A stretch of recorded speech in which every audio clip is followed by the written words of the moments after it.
I have been saying, and many of people have been saying for a while now, that Marvel is on a downslide. Not to say that they're not still putting out some good stuff. I've said it myself. They are. Some stuff they are still putting out is still good, but a lot of the stuff they're putting out is not good. A much higher ratio of not good to good than what we are accustomed to having in the Marvel Cinematic Universe. They have had their struggles. And we keep seeing it play out, whether it's, the whatever the hell that was with Secret Invasion, or the unfunny comedy known as She-Hulk, or, the stumbles and staggers that they've had along the way that have been completely out of character with the Marvel Cinematic Universe that we came to know and love over the course of 10, 11, 12, 13 years. Well, the other day, Variety put together an article that pretty much caught all of Hollywood on fire, basically talking about the mess that Marvel is in. And they have a couple of ideas. Now, look, we're not going to go through the whole article. I'm going to read a part of it at a little bit of length because even though that's kind of boring, I think it's important context to lay down. But I also wanted to point this out. Let's jump into the classroom for a second. So we've all recognized several big problems with Marvel lately in the last couple of years. Proper script development. I mean, hell, we just talked about the situation with Blade.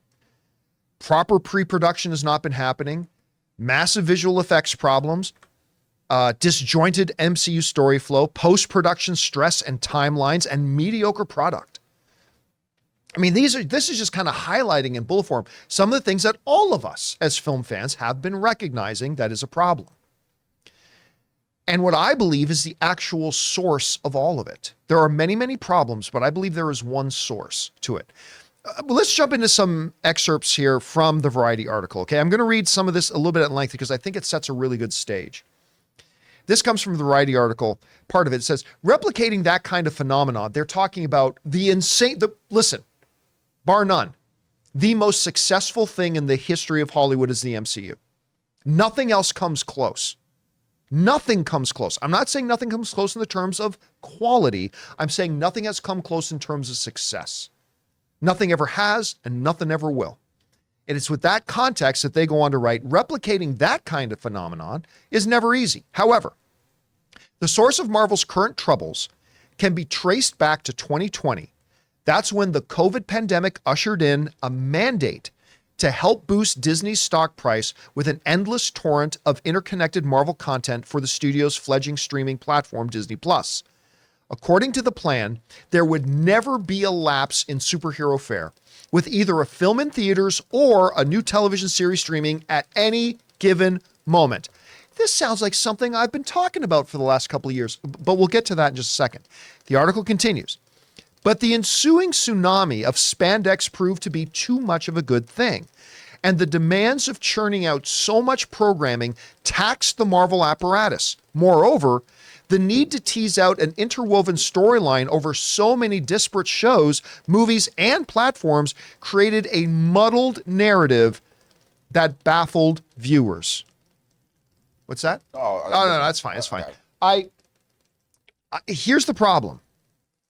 You guys know, who have been watching my show for any period of time, know that I've been talking about this for years. I have said, and by the way, the article goes on to highlight the problems with the post-production on the Marvels, the fact that Ant-Man and the Wasp: Quantumania got moved up 4.5 months, which means they lost out on 4.5 months of possible post-production work, resulting in, I mean, it didn't hurt the script, which was already terrible, but resulting in some places laughably bad visual effects. Some of the VFX in Ant-Man and the Wasp: Quantumania look spectacular, but a lot of them looked uncharacteristically bad. And a lot of that had to do with the fact that the movie got moved up 4.5 months. Well, why did it get moved up 4.5 months? Well, because Ant-Man and the Wasp: Quantumania was more done than the Marvels was done, so they swapped release dates with them to give even more time to that, but not accounting for the fact that Ant-Man and the Wasp wasn't fully baked yet. The problems with pre-production, script development, like all this kind of stuff. And I am telling you, as I've been telling you guys for 2 years or more, that the root cause Of all these, you get the root cause at the bottom, which is now grown and branched out into 100 different problems, and it can all be traced back to the same thing. Kevin Feige is spread way too thin. I've been telling people this for years. I go back to the story that you guys, some of you remember this story. I told you about the day that I moderated the press day for Avengers 2, The Age of Ultron, right? I got to be the moderator of that. I had the whole cast of the Avengers there. I had Kevin Feige there. And I remember right before we started, I was standing backstage. Kevin Feige pulls up in a golf cart, looking exhausted. I said, "What's going on?" And he was just like, "Oh man, I'm being pulled in all these different directions," because they had three projects coming out in the next couple of years. You got to understand this about Disney and about Marvel specifically. The MCU is Kevin Feige. It's unlike any other movie studio setup. It's unlike any other studio workflow. Kevin Feige is at the heart of every single thing the MCU has done. That's why for years, whenever the topic of studio interference comes up, what have I always said? You know what studio has the most interference? Marvel is the most interfering studio, because Kevin Feige, at the end of the day, he has full control over everything. The thing is, that has been Marvel's secret sauce to success. Kevin Feige has been the heart of everything at the MCU, and why everything for over a decade was a smash hit. And they have more billion-dollar films than almost every other studio combined, just in the MCU. That's a little bit of hyperbole there, but I'm just making a point. It's all come down to this guy, Kevin Feige. And I started saying on this show years ago, as they started adding more and more to the workflow, I've said this 100 times. Kevin Feige is going to get spread too thin. His attention is going to get divided, and we are going to see eventually a decline in quality. Fast forward now to 2020. Actually, I was saying that before the pandemic, so not the last 2 years. I've been saying this for the last 4 years. Now, fast forward to the pandemic of 2020. Bob Chapek becomes the new CEO. Bob Iger had already set up Disney Plus, getting things moving. There was already a plan in place under Iger to have Marvel content on Disney Plus as well. But then the pandemic hit, Bob Chapek got rooted, and a new mandate came down. And it happened in 2 stages. One, Bob Chapek created a new leadership structure that stripped authority away from Kevin Feige and set up new layers of middle management above Kevin Feige up to the CEO. Before that, it had been Kevin Feige. It had been, why am I suddenly freezing on the greatest movie executive of all time? Alan Horn. Yeah. It was Kevin Feige, reported directly and only to the head of all studio operations, which was Alan Horn, who reported directly to Bob Iger. That was your power structure. Bob Chapek instituted a new leadership structure that had Kevin Feige, middle management, a guy that oversaw him, then a new branch that oversaw the decision-making process about which entertainment was going to get made, which entertainment was going to go to movies, which entertainment was going to go to Disney Plus. That used to be a Kevin Feige decision. That was stripped away. Another layer of middle management with one of his banker buddies. And then you got up to who knew who was running the studio system at the time.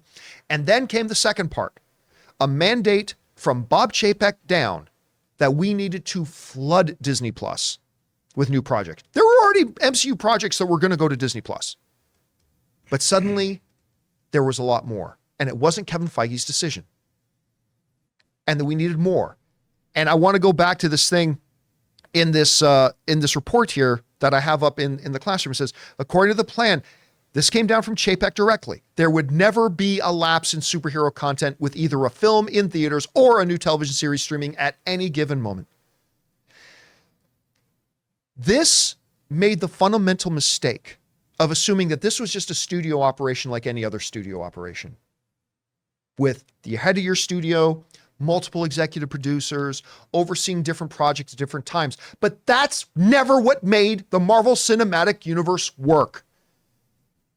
This isn't the way it should work with all other types of companies or other studios, but in this specific case, it worked because of one guy. Obviously, he had a good team working with him. Yes, I'm not saying otherwise, but at the heart of it was one man, Kevin Feige. And I said for years that the more you started to see him get stretched thin, you were going to start to see problems. All of a sudden, pre-production is not being given the attention that it needs to be given.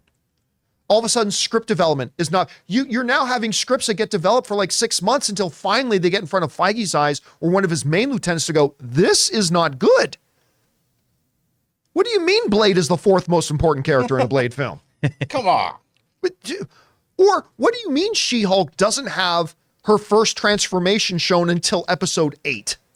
That came very late in the process. The one good decision they made with She-Hulk was moving that to the beginning. Too bad they didn't have writers who knew how to write comedy. That's a separate thing. But as we go back to this list I showed off the beginning, proper script development, proper pre-production, visual effects problems, disjointed MCU story flow, post-production stress timelines, and mediocre product. This is all rooted back to that one core event. Feige getting spread way too thin. Now, instead of having an MCU where literally Kevin Feige was the guiding hand, even though he had great directors working with him too, Kevin Feige was the direct guiding hand on every single Marvel project that came out, and the quality assurance was way high. It's not a coincidence that the less and less of direct control Kevin Feige's been able to have over his projects, the lower and lower the overall quality of the MCU has been. These problems we're seeing popping up now have never been a problem before. And now they are. It's not a coincidence, folks. It's not rocket science. So how do you fix this? Well, you do exactly what Bob Iger said they need to do. It's time to cut back. It used to be that when a new Marvel thing was coming out, it was an event. Now it's a schedule.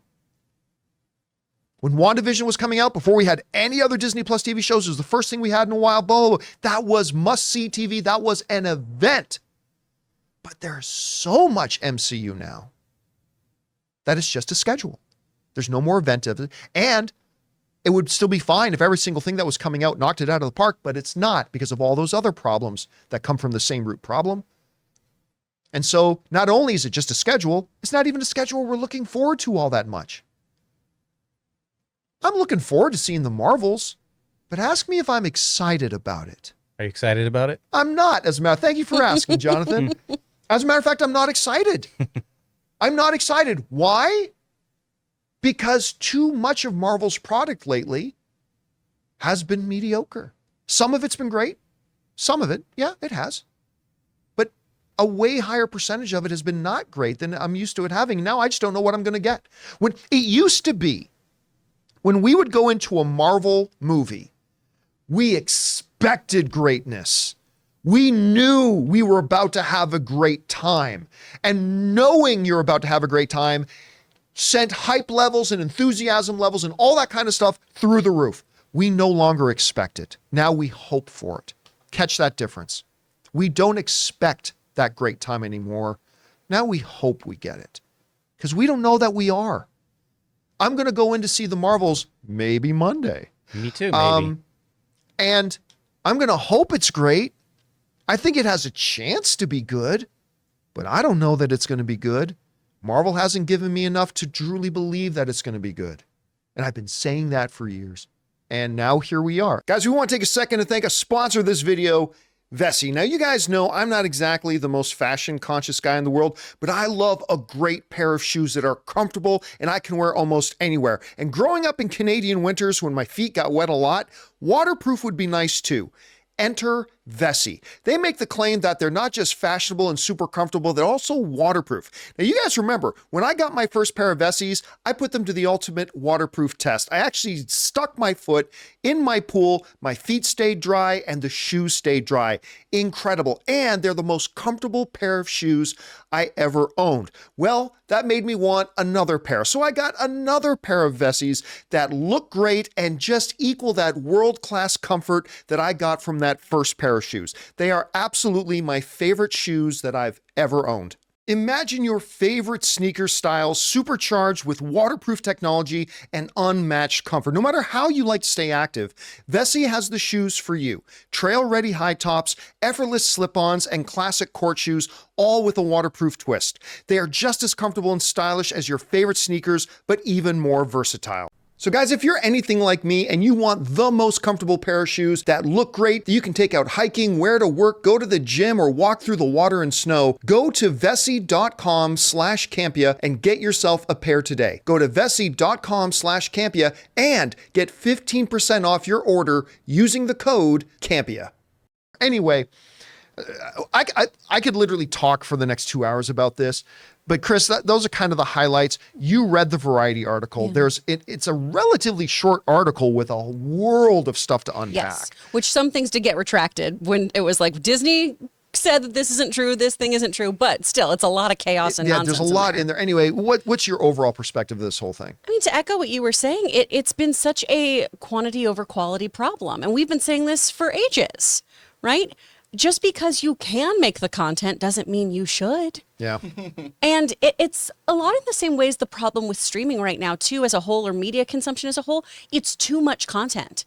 It's just too much. And then even stuff that is pretty good, stuff that would be passable a few years ago, because we are constantly inundated with new material, it's hard to keep up. And it's hard to keep talking about it in a positive way, too. We just kind of have to data dump everything that we're getting. And you have to watch absolutely everything. Yeah, it never used to be that way with Marvel. You could just pop into something and enjoy that as a standalone, and then if you were following everything, you'd appreciate it. Or if you were a hardcore comic book fan, you could go, oh, hey, that's a really cool nod here, or ooh, I think they're doing this, but they're doing it in such an accessible way that people can be excited about this story. And hey, maybe they'll go to their local comic shop and pick up, some bags and boards and read some new stuff. There's been so much content, we've been inundated with it, and I don't think that works at all. They also stopped focusing on great storytelling and switched to stunt casting. When we first had Iron Man, Robert Downey Jr. was not who he is right now. Sure, he had a great career in the 80s, but he was struggling to get back into the limelight. A lot of the people who were in those big movies were not the stars we know them as now, and now we're potentially going to be finding ways to bring them back. Moving backwards is not the way forward here. Going back to excellent storytelling, giving us maybe 3 movies a year, maybe 2 shows, maybe a special here and there. I feel like that's the way forward, to do less and really make it absolutely outstanding. Because if you do have some superhero individual every few months popping up on screens, it's too much, especially when it's going to be interconnected. It feels, to borrow from another superhero franchise, right? The Incredibles. When everyone is special, no one is. And that's what Marvel feels like right now. Everyone is highly powered, and we're focused on who they are as heroes, but we're not focused on who they are as characters, their story, anything like that. And we're really driven by who they're casting, and it's not enough. It's just not. And I really do believe that the answer to this, and it'll take time, is to scale it back. Yeah. Put more of your resources, more of your attention, and more of Kevin Feige, quite frankly, into each project, and make sure each individual project gets the attention, the care, the nurturing, the development, all that kind of stuff that it deserves and needs, and make Marvel stuff events again. And listen, I disagree with what some of the people are saying. I think bringing back Steve Rogers, Tony Stark, I think those would be good moves, because narrative speaking, I think those are the heart and soul of the MCU. And yeah, they've been around for 10 plus years in the movies, but they've been around for 70 plus years in the comics. And, they're just such core people. But I mean, whether you do or whether you don't, bring them back. If they just get back to actually giving each project the time, the space, the air to breathe, and the attention that they deserve, they can get back on track. But as long as they keep trying to put out 6, 7, Ray, what did you say? What was the final number? The number of MCU projects that was coming out over a 2-year span? Was it like 12 or 13 or something like that? I thought it was the one where after Chapek started asking. But for yeah, stuff? but anyway, there was like a span that came out, and sometime in the last couple of years where there was like 12 or 13 projects over the span of 2 years. It's like, that's never sustainable. And I think that's ultimately the root core of why they've had the problems that they have. And again, listen, let me be very clear. Marvel's mess is still better than probably 50% of everything else that's out there. The problem is Marvel set the standard so high, not just for excellence in their genre making stuff, but the success and all this kind of stuff, that them being where they are here looks pretty bad compared to themselves. Marvel's mess is still wild success compared to the DCEU or something like that. It's right? just strange to see it go from sure bet to wishy-washy on whether or not we're getting Yes. quality, right? But what I love about this Variety article is that quote at the end, though, that USC professor of don't discount Feige. He is the Babe Ruth Yeah. of filmmaking, right? He knows what he's doing. He just needs less on his plate. So I think there's hope here. Yeah. And by the way, that responsibility is going to be on, now that Iger has given him back his authority, that's going to be his responsibility to make that decision You to gotta lower delegate. their output. Because if he doesn't choose to lower the output, then that's on him. For sure. So hopefully, and it sounds like Iger will have his back if he does that. It's something that they need to do. Anyway, I'm sure there's going to be a million different opinions about this, probably some really good points of view on this. And I'm sure we're going to hear them, read them, see them over the coming days and weeks as well. And let's see what Marvel does. Hey guys, thanks so much for watching this video. Make sure you like the video, leave a comment, and subscribe to our channel. And don't forget, we have a daily podcast called the John Campea Show podcast, available on Apple Podcasts, Spotify, or your favorite podcasting app of choice. Go and subscribe to it today so it'll be there when you need it.